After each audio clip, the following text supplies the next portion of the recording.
when Miles came out, I was one of the judges that immediately asked for a contract. I had some attorneys with reservations providing the contract. I said, that's fine, file it under the medical exempt records, and only the parties can see the contract. The reason I asked for it is, and now that Miles went out and the contract is something to be considered, I need to see it. There's language, all contracts are different, and there's different language in there, and it's important for me to consider what it says. I had resistance in producing the contract, and I said, that's fine. If you don't want to give me the contract, don't give it to me. I will give you an evidentiary hearing, and I will give you an order indicating that I need the contract. I can't approve the fee without the contract. And then you can, of course, appeal that, and then let's allow the First District Court of Appeals to determine what I deem necessary for me to determine whether the fee is reasonable or not.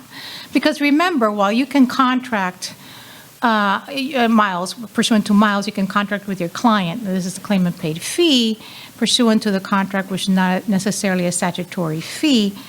Miles is very clear, and it indicates that, it says here, we see no reason why a workers' compensation claimant should not be able to waive a limitation on claimant's attorney's fees and agree to pay her attorney with her own or someone else's funds, subject to a JCC's finding that the fee is reasonable. So we have to make a finding that the fee is reasonable. The way that I make that finding is to consider the engineering factors, and part of that, because it is a fee based on a contract, what the contract says. And I need the contract. So I said, attorney, I have no problem with what you're saying. I'll enter the order to that effect. You can appeal it to the First District Court of Appeals. We'll get a decision. It's a denial without prejudice for you to give me the information I need. Otherwise, you can give me your contract. And it was not appealed.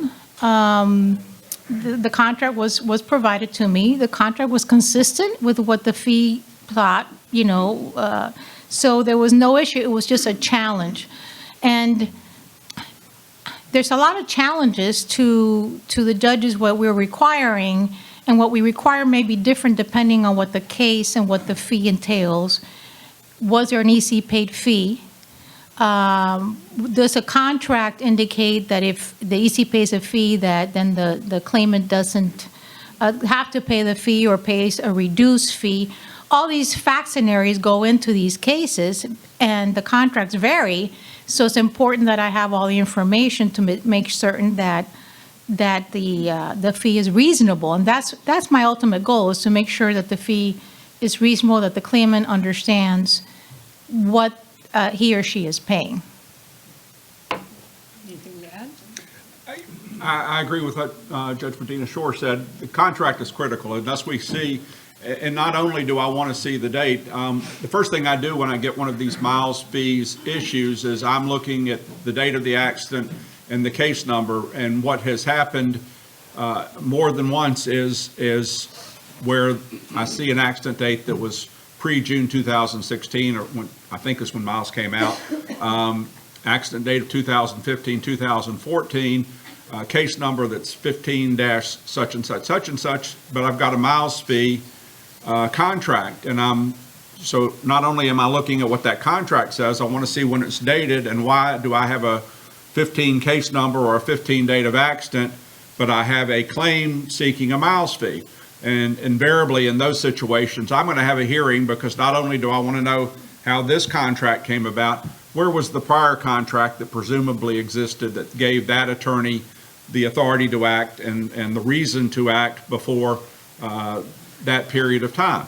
There may be circumstances, there may be factual support for a change of contract, and I look back at my law school years, and contracts was not my favorite subject, and I hate being a contracts lawyer, but we've had to do that for not only these types of situations, but motions to enforce and otherwise.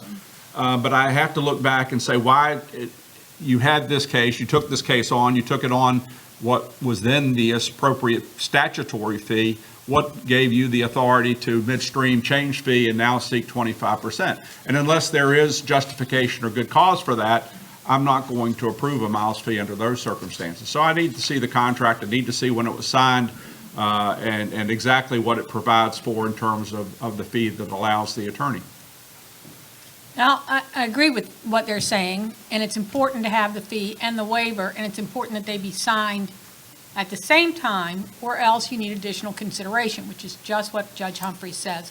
There is a case in the civil arena, and I apologize, I don't have it with me today, but if you email me, I'll be happy to provide you with the case site. But it said, or if you've gotten one of my orders that cites it, then you know what I'm talking about. But it says you can have consideration, you can have amendment to your employment contract if there's consideration. And the example they give in that case is complaints filed, answer comes in, answer contains a counterclaim not contemplated by the original contract of employment. Now you can modify that to allow for that fee. But it's not, well, now we can get a miles fee, so I want to have a waiver. That's not consideration. So unless you have that timely miles fee, you're probably bound by your contract. Unfortunately, for some of you, your contracts bind you to a statutory fee, or your contract, I had one contract come in, it was a civil contract that said that fee would be recovered this much before the filing of the answer, this much after the filing of the answer, this much after.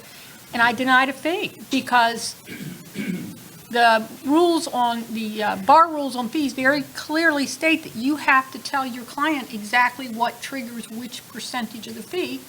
There are no answers in work comp. Your client has not been adequately informed. So you really need to adapt your contracts to fit the language of the workers' compensation. Don't see that as much anymore.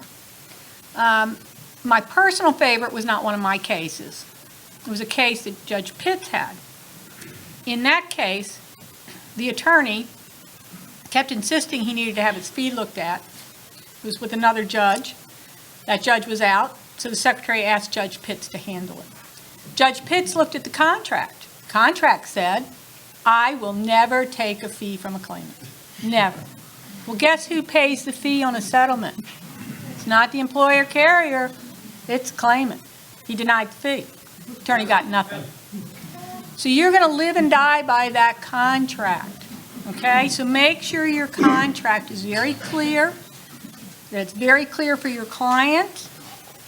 If you're not talking to your client, be sure the person who is talking to your client is telling them what you expect. I have had that happen, where the claimant will come in and say, well, that's not what they told me.